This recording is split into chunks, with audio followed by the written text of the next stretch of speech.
Κρίμα. Πολύ κρίμα. Δίκιο έχει. Δίκιο. Μπράβο ρε φιλαράκι. Μπράβο σου.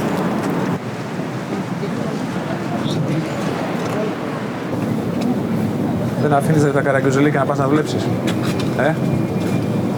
Κλιματική αλλαγή και μαλακίες.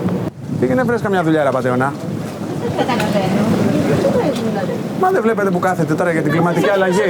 Δεν μαρτύρεται με τον τρόπο. Δεν μ' αρέσει ο τρόπος του. Ούτε αυτού του αρέσει ο δικός, αλλά δεν σου ασκεί βία. Κλιματική αλλαγή και μαλακίες. Γιατί του Τα μιλάς? πιστεύεις εσύ αυτά? Ναι, τα πιστεύω. Εσύ γιατί του μιλάς έτσι? Και λέει δεν θέλω λεφτά, διαμαρτύρομαι για αυτό το θέμα. Δεν λέει κάτι. Βρήκες άνθρωπο να εκτονωθεί. Δεν το βλέπετε πώς Σε ενοχλεί. κάθεται. Εσείς τα πιστεύετε. Τα πιστεύετε Μην το αυτά. πιστεύεις και φύγε. Σε ενοχλεί. Δεν με ενοχλεί. Τι είσαι εσύ ο μάγκας. Εσύ τι πιστεύετε? Για ποιο θέμα? Αυτό, για την κλιματική αλλαγή. Δεν πιστεύω. Δεν σου πιστέψω κάτι. Δεν υπάρχει. Δεν το ζεις. Τι ακριβώς σου συμβαίνει και που είσαι εδώ?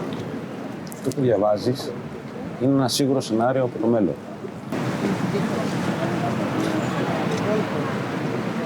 Μαζί σου φίλε μου, μαζί σου.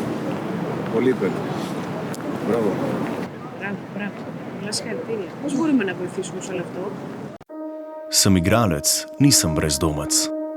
Zaradi podnebnih sprememb je približno 20 milijonov ljudi vsako leto prisiljenih zapustiti svoje domove.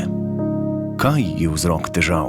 Naše gospodarstvo, bogati in močni onesnaževalci, naše vsakdanje navade.